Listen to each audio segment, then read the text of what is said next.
அன்பின் தெய்வமாம் இயேசு கிறிஸ்துவின் அற்புதமான நாமத்தினாலே உங்கள் ஒவ்வொருவரையும் வாழ்த்தி இந்த புதிய நாளிலும் தேவனுடைய ஜீவனுள்ள வார்த்தையின் மூலமாய் உங்களை சந்திப்பதிலே நான் கர்த்தருக்குள் மகிழ்ச்சி அடைகின்றேன்.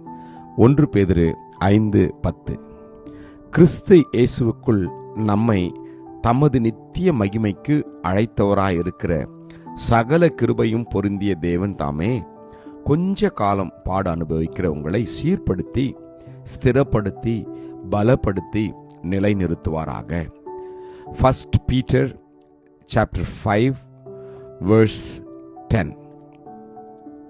But may the God of all grace, who called us to his eternal glory by Christ Jesus, after you have suffered a while, perfect, establish, strengthen and settle you. Amen. கர்த்தருடைய நாமம் மகிமைப்படுவதாக. நம்மை அழைத்த தேவன் உண்மையுள்ள தேவனாயிருக்கின்றார்.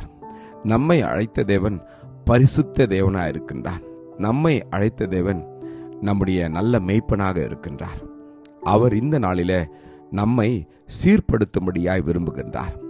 நம்முடைய வாழ்க்கை ஒவ்வொன்றிலும் நீங்களும் நானும் தேவனுடைய சித்தத்தை செய்கிற, தேவனுடைய வழியில் நடக்கிற, தேவனுடைய வார்த்தையை பின்பற்றுகிற பிள்ளைகளாய் நாம் வாழும்படியாய் அவர் விரும்புகின்றார். எனவேதான் அவர் இந்த நாளிலே நம்மை பார்த்து சொல்கிறார், உங்களை சீர்படுத்தி ஸ்திரப்படுத்தி பலப்படுத்தி நிலைநிறுத்துவாராக. ஆமேன். கர்த்தருடைய வார்த்தையிலே நீங்களும் நானும் பலப்பட வேண்டும். அவருடைய பிரசன்னம் நம்மை நிரப்புகின்ற போது நாம் அவருடைய சித்தத்தை செய்கிற பிள்ளைகளாய் இந்த உலகத்திலே வாழ்வோம். வேதம் சொல்கின்றது, அந்நாட்களில் விழுந்து போன தாவீதின் கூடாரத்தை நான் திரும்ப எடுப்பித்து அதன் திறப்புகளை அடைத்து அதில் பழுதாய் போனதை சீர்படுத்தி பூர்வ நாட்களில் இருந்தது போல அதை ஸ்தாபிப்பேன் என்று. ஆம், நம்முடைய வாழ்க்கையிலும் கூட அநேக காரியங்கள் பழுதடைந்திருக்கலாம். நம்முடைய விசுவாசம், நம்முடைய நம்பிக்கை, கர்த்தருடைய சித்தத்தை செய்கிறத காரியங்களிலிருந்து கூட நீங்களும் நானும் ஒருவேளை அந்த உத்வேகத்தில் குறைந்திருக்கலாம். கர்த்தர் இந்த நாளிலே அவருடைய பலத்தால் நம்ம இடைக்கட்டி சீர்படுத்த அவர் விரும்புகின்றார். ஆம், நீ திரும்பினால் நான் உன்னை திரும்ப சீர்படுத்துவேன், என் முகத்துக்கு முன்பாக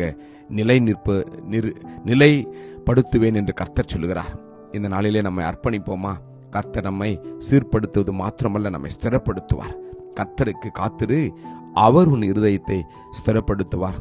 திடமனதாயிருந்து கர்த்தருக்கே காத்திரு என்று வேதம் சொல்கிறது. எனக்கு பிரியமான தேவஜனமே, நம்மை நாம் ஒப்புக் கொடுப்போமா? கர்த்தருக்கு காத்திருக்கிறவர்களே, நீங்கள் எல்லாரும் திடமனதாயிருங்கள், அவர் உன் இருதயத்தை ஸ்திரப்படுத்துவார் என்று நாம் அர்ப்பணிக்கின்ற போது நிச்சயமாய் அவர் நம் ஒவ்வொருவரையும் ஸ்திரப்படுத்துவார். கடைசியாக நம்மை அவர் பலப்படுத்துவார். வேதம் சொல்கின்றது, நீ பயப்படாதே, நான் உன்னுடனே இருக்கிறேன், திகையாதே, நான் உன் தேவன், நான் உன்னை பலப்படுத்தி உனக்கு சகாயம் பண்ணுவேன், என் நீதியின் வலது கரத்தினால் உன்னை தாங்குவேன் என்று. இந்த நாளிலே கர்த்தர் நம்மை விதமாக நிச்சயமாய் நம்மை சீர்படுத்தி ஸ்திரப்படுத்தி பலப்படுத்தும்படியே அர்ப்பணிப்போமா? கிருபையும் இரக்கமும் நிறைந்த நல்ல தகப்பனே, நல்ல நாளுக்காக உமக்கு நன்றி அப்பா.